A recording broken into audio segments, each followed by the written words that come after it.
حاملہ عورت سے ہم بستری کرنا کیسا ہے؟ کیا یہ ماں اور بچے کے لیے نقصان دہ ہو سکتا ہے یا پھر اس کے کچھ فائدے بھی ہیں؟ کچھ لوگ اسے بالکل محفوظ سمجھتے ہیں جبکہ کچھ کے نزدیک یہ خطرناک ثابت ہو سکتا ہے، لیکن اصل حقیقت کیا ہے؟ کیا اسلام میں اس بارے میں کوئی خاص ہدایت موجود ہے؟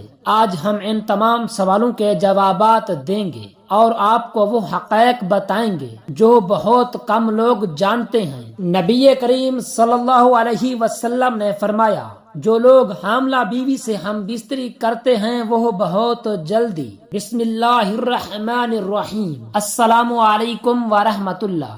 محترم ناظرین، دارالفتاح صفحہ نمبر 49 جلد نمبر 3 میں یہ بات درج ہے کہ حاملہ عورت کے ساتھ ہم بستری کتنے عرصے تک کرنی چاہیے، یعنی کہ حمل ٹھہر جانے کی صورت میں کتنے ماہ تک مرد اپنی بیوی کے ساتھ ہم بستری کر سکتا ہے، اور حاملہ عورت کے ساتھ ہم بستری کرنے کے نقصانات بچے کو کیا ہوں گے اور عورت کو کیا ہوتے ہیں، اور حاملہ عورت کے ساتھ ہم بستری کرنے کے فائدے کیا ہیں۔ حدیث مبارکہ اور قرآن پاک کی روشنی میں آج کے اس معلوماتی ویڈیو کا بنانے کا مقصد یہ ہے کہ ہم تمام مسلمانوں کو یہ پتہ اور معلوم ہونا چاہیے کہ شریعت محمدیہ صلی اللہ علیہ وآلہ وسلم کے مطابق حاملہ عورت کے ساتھ ہم بستری کب تک کر سکتے ہیں۔ محترم ناظرین، یاد رہے اپنی بیوی کے ساتھ ہم بستری کرنا سنت عمل ہے، اور سنت عمل جس نے ایک ادا کیا گویا اس نے 10 نیکیاں حاصل کی۔ حدیث صحیح المسلم میں حضرت عبداللہ بن عمر رضی اللہ تعالی عنہ فرماتے ہیں، اللہ تعالی ان میاں بیوی پر راضی ہوتا ہے جو سرد راتوں میں ہم بستری کرتے ہیں اور رب کے ڈر سے ٹھنڈے پانی سے غسل کرتے ہیں اور اس کی رضا پر راضی رہتے ہیں۔ اس وقت اللہ تعالیٰ فرشتوں سے فرماتا ہے، اے فرشتوں، تم ان کے سابقہ گناہ معاف کر دو کیونکہ اس نے میری رضا کے لیے ٹھنڈے پانی میں غسل کیا ہے، اس لیے میں ان پر راضی ہو گیا۔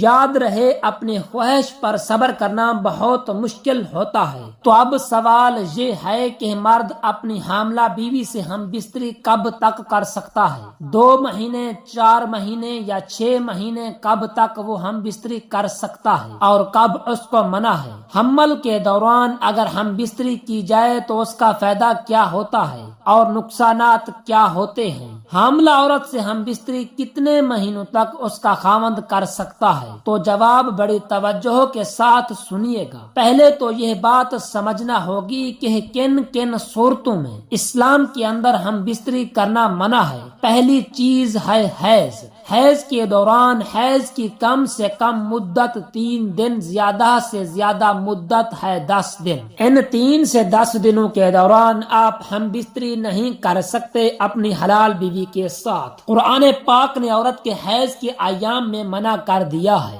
لوگ سوال کرتے ہیں نبی کریم صلی اللہ علیہ وسلم سے کہ حیض کے بارے میں، تو اللہ تعالیٰ کے قرآن نے جب آپ کو کہہ دیا کہ عورتوں سے جدا رہو، حیض کے دنوں میں، تو حیض کے دن کتنے ہیں؟ کم سے کم 3 اور زیادہ سے زیادہ 10 دن، تو حیض کے دنوں میں بچ کر رہنا ہوگا۔ محترم ناظرین، دوسری جگہ شریعت محمدی صلی اللہ علیہ وسلم نے منع فرمایا ہے اپنی حلال بیوی سے ہم بستری کرنے سے، وہ ہے نفاس کے دنوں میں۔ نفاس کیا ہوتا ہے؟ جب بچے کی پیدائش ہوتی ہے اس کے بعد عورت کو خون آتا رہتا ہے، نجاست آتی رہتی ہے، تو جب تک نجاست بند نہ ہو جائے، جب بچہ پیدا ہو جائے، اس کی مدت نجاست بہنے کی کیا ہے؟ زیادہ سے زیادہ اس کے 40 دن ہوتے ہیں، اور کم از کم اس کی کوئی مدت نہیں ہے، وہ 8 دن کے بعد بھی بند ہو سکتا ہے، 10 دن کسی بھی وقت بند ہو سکتا ہے، تو ان دنوں میں بھی بیوی سے ہم بستری کرنا منع ہے۔ اب ہے مقام کے اعتبار سے عورت کے پیچھے کی شرمگاہ یا پخانہ کے اندر دخول کرنا،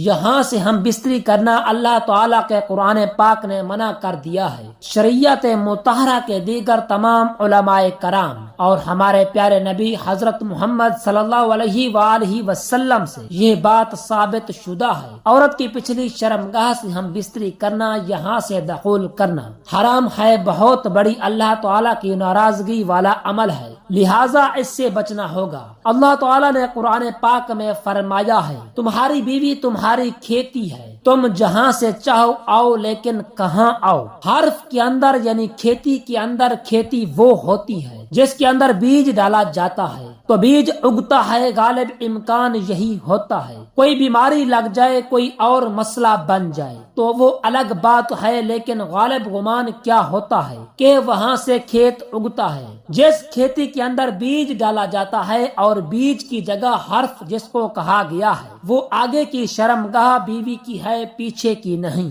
وہ پاخانہ ہے، پاخانے کی جگہ ہے، نجاست ہے، اس سے بچنا ہوگا۔ اب آتے ہیں کہ آج کا جو سوال ہے کہ کب تک حاملہ بیوی کے ساتھ ہم بستری کر سکتے ہیں، تو جواب بڑا واضح ہے۔ شریعت مطہرہ، اسلام کے تمام ماخوذ قرآن، حدیث اور اجماع یہ سارے آپ کو اجازت دیتے ہیں کہ آپ جب چاہیں یعنی اگلے دن بچے کی پیدائش ہونے والی ہے، اس سے پہلے آپ اگر ہم بستری کرنا چاہتے ہیں تو کر سکتے ہیں، اور اپنی بیوی کی صحت کو دیکھتے ہوئے لیڈی ڈاکٹر سے مشورہ کرنے کے بعد آپ کی ہم بستری کرنے سے بچے کو کوئی تکلیف ہو سکتی ہے، بیوی کو کوئی تکلیف ہو سکتی ہے، کسی قسم کا نقص پیدا ہو سکتا ہے، کوئی پریشانی اس سے ہو سکتی ہے، تو پھر آپ کو صبر کرنا ہوگا۔ اور اگر اس طرح کا کوئی خدشہ نہیں ہے، کوئی امکان نہیں ہے، تو آپ کو اجازت ہے جب چاہیں جیسے چاہیں آپ کی بیوی کے لیے آسانی ہو، اس کو تکلیف نہ ہو، بیوی کو بھی تکلیف نہ ہو، بچے کو بھی تکلیف نہ ہو، صرف یہ چیز آپ نے سامنے رکھنی ہے۔ باقی سب کچھ لوگوں کی باتیں اپنی اپنی جگہ پر، ان کو نہیں دیکھنا۔